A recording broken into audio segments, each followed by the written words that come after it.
ده برنامجكم الصروص. النهارده جالنا ضيف عزيز علينا كبير مشجعي نادي الله الزمالك. يخليك يا ايمن. باشمهندس محمود الله صالح. يخليك، اهلا نور وسهلا الدنيا بيك. هندسه. الله يخليك. ومعانا ومعاكم متعودين عليه كابتن محمود نبيل. يا كابتن ايمن عامل نورنا إيه يا يا كابتن. كابتن نبيل. نورنا يا حبيبي. من بدايتها بس يا ايمن مش عايزين تهكم على الزمالك، قلنا لا لا لا بس كمل بقى. بس قبل ما نتحكم بالمرحب بكابتن عمر. عامل ايه؟ كنت بتعمل ايه؟ ديربي ديربي القاهرة. ديربي القاهرة، مباراة القمة، الأهلي والزمالك. الأهلي والزمالك يوم السبت، بس خلينا نرجع أيوة. للماتش الأولاني، الأهلي بيكسب الإسماعيلي 4 مع أيوة. الرفع. عنده معنويات عالية. الزمالك الاسماعيلي مات من زمان يا ايمن، كمل. الزمالك تتعادل مع بتروجيت بجون مصطفى الجمل. فضيحة. أول مرة أشوف مصطفى الجمل ده ايوه. 7 في 8.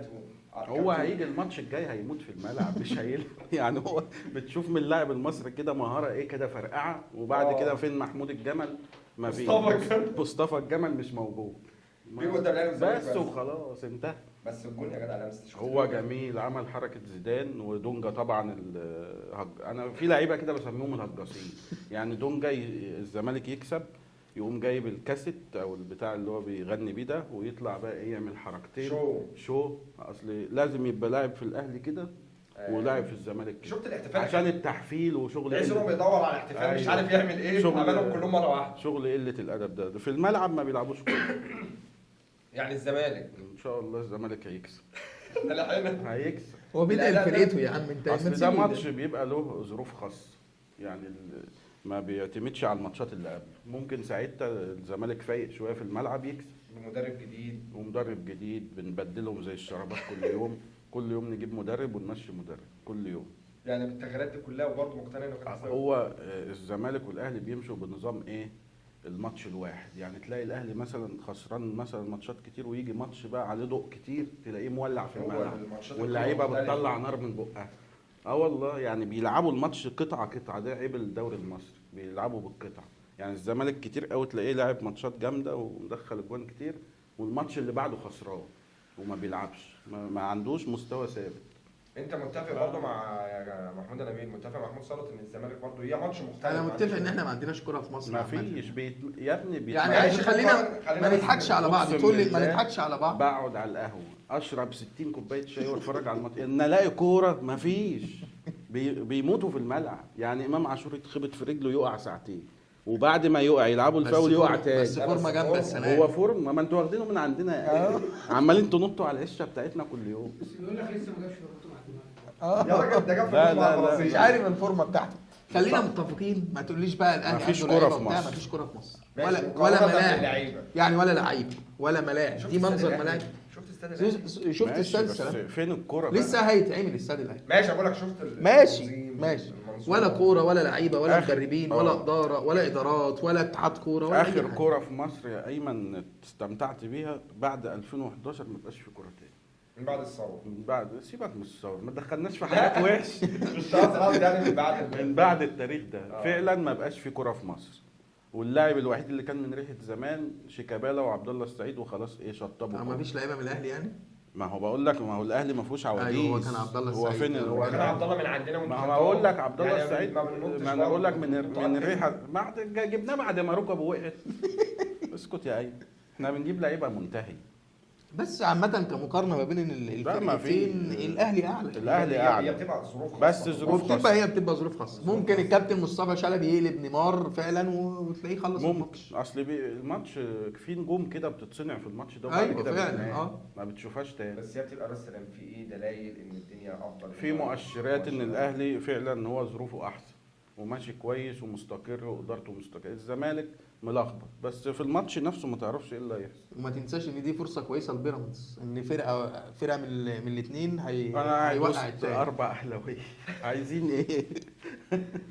قول لنا رايك يا عم عمر في الحوار ده. هي برضه بقول لك كفرصه محمود كفرصه زيزو برضه ان هو يبقى موجود وبقى له فتره وحش. المفروض ده ماتش عليه ضوء ماتش عليه والله ما هيعمل حاجه. الثقه بعينها المفروض هو يرد على الانتقادات دي كلها ان انا لا انا راجع بفورمتي راجع بمقدرتي.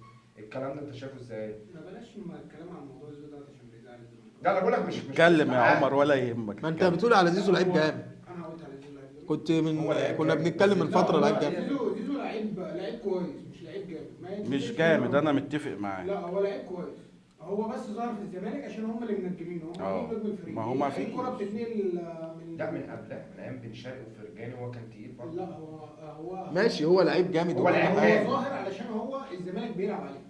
من قبلها انا هو- كمان معاك، من قبلها من ايام فرجاني وطارق ما حامد تقول يا عمر ان انتوا عاوزينه يروح الاهلي وخلاص. يعني لو راح الاهلي هيبقى جامد مش هيبقى جامد، هيبقى لاعب عادي برضه. زي امام بس عاشور. احنا مش محتاجينه دلوقتي. لا حتى لا بن بس شرقي لا بص لا محتاجينه يا عيني. يعني لو جه قدامكم وجالكم فرصه ان انتوا محتاج. تقعدوا انا بالنسبه لي معاه، مش- لا. وانا اللي ماسك مدير. يا أيوة. ماشي هيجيبوه، انا بالنسبه لي لو جالي سواء هو حلو ولا وحش، جامد مش جامد، لو الإدارة- فرصه ان هم ياخدوه الإدارة هيجيبوه. هياخدوه. لو جالي فرصه قاعد مع مش أنا نفس فكره أنا- محمود صبحي لما كان عايز يرجع من انجلترا برضه. انا هقول لك على حاجه، كهربا لما جه الاهلي كنت متراهن مع واحد صاحبي. هو كهربا ده لاعب. ما انا بقول لك كنت متراهن مع واحد يا عم صاحبي. بلا قرف في يا الاتحاد يا عم بلا قرف. كنت متراهن مع واحد صاحبي انه مش هيلعب كوره يا ايمن، ده- يقول لي لا ده جامد ومش جامد وبتاع، قلت له اتفرج عليه وانتهى، ما لعبش. هو في ايه اللي عمله كهربا؟ قاعد خد بطولات وفلوس تحت وخلاص. الضغوطات ما بت وبرضه صف كمل. كنا واقفين فين؟ كنا واقفين على زيزو وبن شرقي. في صفقات كده يعني انت قدامك الاهلي، قدامه زيزو، قدامه معلش لو عبد الله السعيد في عزه ومخلص عقده مع الزمالك، ما هيروح يجيب. عدت في عصر احتراف. حتى هو ماشي، سيبك بقى من عصر احتراف ولا مش احتراف. حتى لو هو ايوه، ما هو الزمالك واخد عن ناصر ماهر واحمد حمدي. هو ناصر ماهر ده لعيب ايوه، ما انتوا بتقولوا عليه. يا ما هي نبيل. مشكله جماهير انتوا بتيجوا الزمالك، بعد ما رميتوا اللاعب مشكله تجيبوه. جماهير الزمالك، مشكله أيوة. جماهير الزمالك ان أيوة. هي بتنجم اللعيب. ما هو عشان اللعيب. احنا جمهورنا عاطفي شويه. ايوه، ما هي دي ماشي، ما قلناش حاجه، ما هو انما انتوا ايوه، ما هو قال لك ده ناصر ماهر ده ايه الحق. يا عم مش جامد قوي يعني يا اي. ما هو مقارنه باللي انت انتوا بتقوله ده بترادونا والله. وخلاص. طب صلى على النبي، انت بتقول زيزو لاعب جامد او طب كويس. قارن زيزو ده بعصر زمان شيكابالا مش مثلا. مقارنه. مفيش يعني هي الكرة كلها قارنوا مختلفة. مثلا الكرة اكتر كلها لاعب كانوا بيتريقوا عليه زمان احمد جعفر، صح؟ غضنفر. طب قارنه بالنجم دلوقتي هتلاقيه المهاجم معدي. مين الهداف دلوقتي في ناصر الدوري؟ منسي. هتلاقي احمد جعفر معديهم يعني في المهاره وفي ده بقول لك الكوره. ده احسن ماشين. انا احمد جعفر ده زمان كانوا بيقولوا عليه بطيء جدا وميت، انا رحت شفته في الاستاد، الماتش الوحيد اللي حضرته في حياتي كان وادي دجله والزمالك بتاع 4-1 ده. اقسم بالله لقيت احمد جعفر ده اسرع واحد في الملعب، انا نفسي قلت ازاي بيبان في التلفزيون بطيء وفي الارض الواقع سريع كده. يعني لقيته حريف فعلا. هو المقارنة عموما الكواليتي اللعيبة ميتين يا عم دلوقتي ميتين. الفرق دلوقتي فرق كبير، وسايط وسبونسر وسايط وكل الاكاديميات ومفيش مهاره بتوصل. يعني انت لو تشوف لعيبه مصر دلوقتي تعبانين. انت شوف اصلا الاحتراف دلوقتي، الاحتراف كان مين؟ ما كانش في الاهلي ولا في الزمالك، صلاح ايوه، انت لو لفيت في مرموش. كل بلد كده ومشيت هتلاقي الناس في بتلعب في الناس الشوارع عندها مهاريه مهارات. وبتاع، ما بقاش في دلوقتي الكلام لعيبه ده. تعبانه واخده اكتر من حقها. انا بتكلم بصراحه. ولا انتوا هنا بتمنعوا الصراحه؟ لا الصراحه واحنا ماشي اللي احنا عايزينه. احنا البرنامج بتاعنا قايم على الصراحه، ماشي. ان مانشستر يونايتد ما بتلعبش كوره. النتيجة في ماتش الاهلي والزمالك أيوة. باذن الله الزمالك يكسب. كام؟ النتيجة قول لي رقم عشان نبقى نشوف. بص يا ماتشات الدوري المصري كلها انا كنت بقول لك ايه من يومين بتخلص كام؟ 1-0. 1-0 فعلا. ده ماتش ماتش يعني استثنائي بيبقى. ماتش الاهلي اللي قبل الاخير يا عم كان ده- بيلعب مين؟ سموحه ولا كان بيلعب مين؟ ماتش سيبك من الاهلي الأهلي والزمالك، اتفرج على اي ماتش بين اي فرقتين في مصر هيخلص كام؟ بيقعدوا يضربوا في بعض يعني بيخلص 1-0 0-0 1-0 1-1 مفيش كوره. يعني الماتش هيخلص كام؟ ان شاء الله الزمالك يكسب 2-1. مش كل 1-0 انا بتاعت 2-1. 2 ده ماتش استثنائي بقى. وانت 2-0 وهيبقى في للأهلي. رمضان ولا قبله ولا السبت الجاي. يعني قبل رمضان. وانت يا عمر؟ تعرف تشتم. ما خدتش بالي تشتم براحتك. وانت يا عمر؟ لا يكسب 4 ان شاء الله. 4 لا يا عم. المهم بس انت سيبك كده يا عمر سيبك من الموضوع ده كله. انت كده بتستهتر بيه. سيبك من الموضوع ده كله. 4 ايه يا عم؟ يعني انا بقول 2-1. سيبك بقى. لو بصيت على خط الهجوم بتاع الاهلي يعني ماله خط الهجوم؟ في مين يعني؟ عندك وسام رجع، عندك الواد جراديشار دوت لسه لا الواد ده شكله مهاجم. جلاديشار هربان من بولندا ده ولا باين يعني ده عنده 22 سنه ازاي محدش عارف. ضارب بطاقه يا عمر، ما حدش عارف ما معروف. وقال لك لامين يامال ضارب بطاقه. انا مش مصدق ان يمين جمال ده عنده 16 سنه ازاي؟ لا 17. انا عندي 17 كام؟ 18. ده انا قد ابويا يا عم.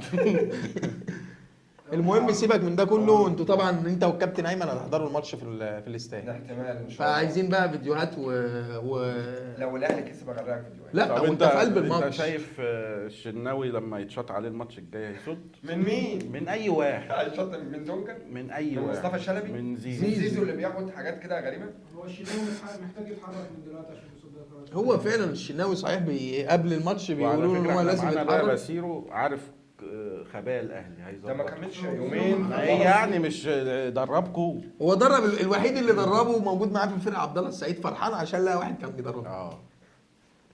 انا متوقع انها 3-0.